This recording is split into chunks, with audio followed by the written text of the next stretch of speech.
ये जो भारत बंद की नौटंकी है जो समय समय पे दी जाती है, और एक जो आंदोलन आप देख रहे हैं दिल्ली में, जो अराजकता फैली हुई है, उसके बारे में मैं आपको बताऊं कि फैक्ट्स क्या है, तथ्य क्या है, सत्य क्या है।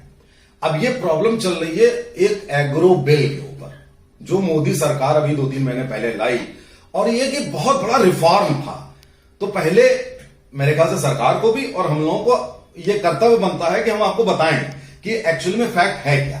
देखिए, एक जो नया एग्रो बिल है, अगर आप उसको देखें तो 70 साल से एक ये एपीएमसी एक्ट बना था। अब एपीएमसी एक्ट क्या था? इसमें क्या था? Agricultural produce marketing committee. ये कांग्रेस गवर्नमेंट ने कमेटी बना दी थी और उसको जामा ये पहनाया था कि किसान का कोई शोषण ना करे, इसलिए ये कमेटी बना दो जिसमें एक सरकारी अधिकारी बैठेंगे और उसको एक एमएसपी यानी कि मिनिमम सपोर्ट प्राइस के आधार पर उसको पैसे मिल जाएंगे। लेकिन हुआ क्या? इंटेंशन भी दूसरा था और हुआ भी इसका ठीक उल्टा, कि वो सारे सरकारी कर्मचारी भ्रष्ट हो गए।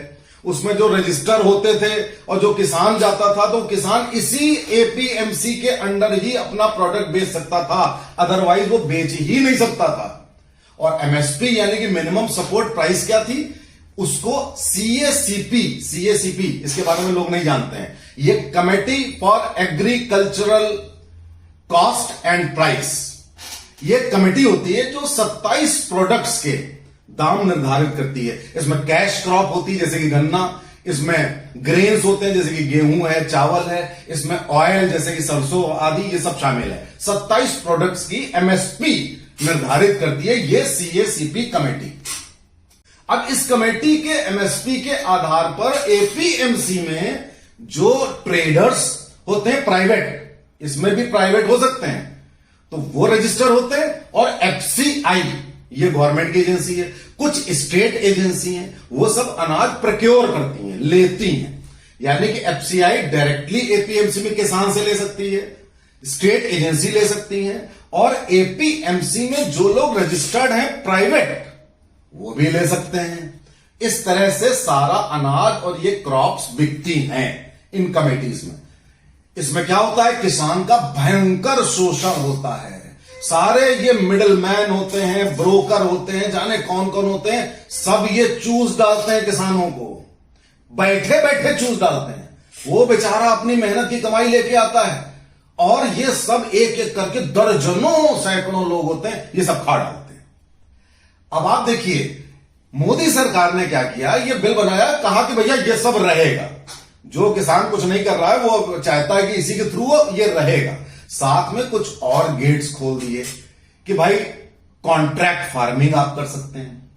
यानी कि अगर कोई जना चाहे कि ये चिप्स बेचना है तो चिप्स की कंपनी डायरेक्टली किसान से कहे कि आप मुझे इतना आलू दे दीजिएगा, और उससे एक टाई अप कर ले, और टाई अप करके उससे चिप्स आलू ले ले।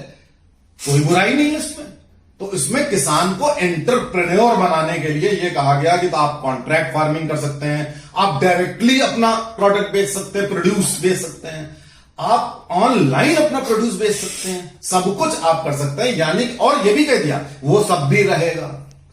अब इसके जितने गुर्गे थे, जो आड़तीये दलाल ये सब थे, उन्होंने सोचा कि अब तो किसान एंटरप्रेन्योर बन रहा है, एक बिजनेसमैन बन रहा है, तो हम कहां जाएंगे?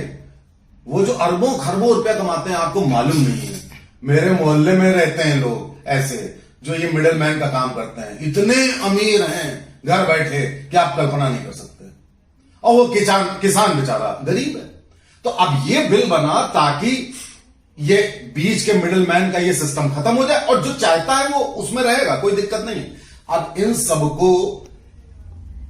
सबको जब ये मिडिलमैन ने भांपा तो पंजाब के फार्मर, क्यों? क्योंकि पंजाब में सबसे ज्यादा मिडिलमैन होते हैं, 40,000 आड़तीये और 1.25 लाख मिडिलमैन है। अब उनको लगा मेरा धंधा तो गया, पंजाब का कोई किसान नहीं है इस आंदोलन में, भूल के भी ये मत सोचिए कि किसान पंजाब का है। और पंजाबी क्यों है, पंजाब के लोग क्यों हैं? वो इसलिए है कि वो सबसे ज्यादा खेती करते हैं, उनका काफी शेयर रहता है।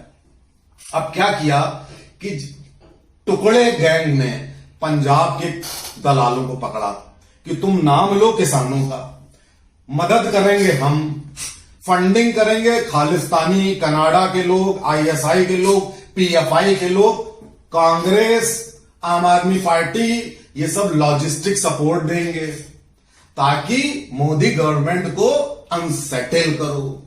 इसलिए पंजाब के दलालों को चुना गया। पूरा देश है, और भी दलाल भी हैं और सारे किसान भी हैं। किसी किसान को नहीं पकड़ा गया। किसान इस समय खेत में बुआई करने के लिए लगा हुआ है।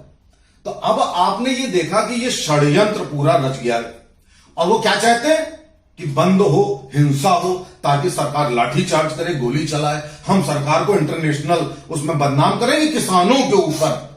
ऐसा कर दिया।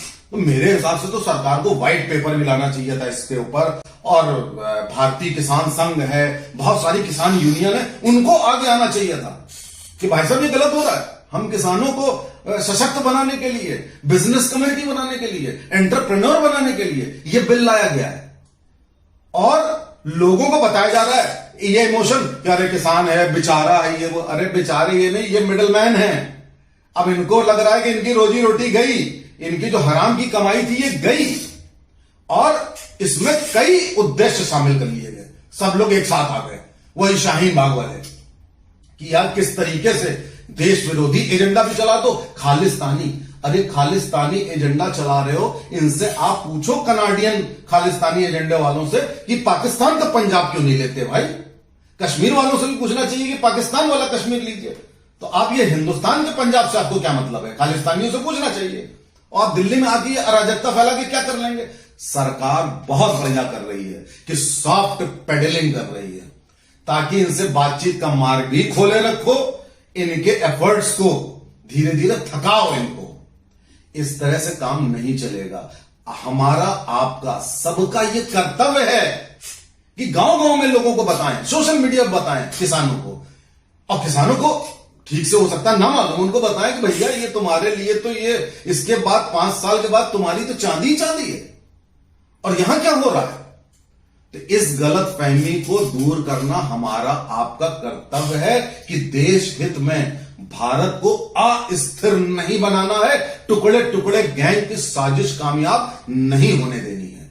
जुट जाइए, ये बंद ही नहीं, इसके आगे भी ऐसी प्रवृत्तियों पर अंकुश लगाइए। हमारा आपका फर्ज है। जय हिंद।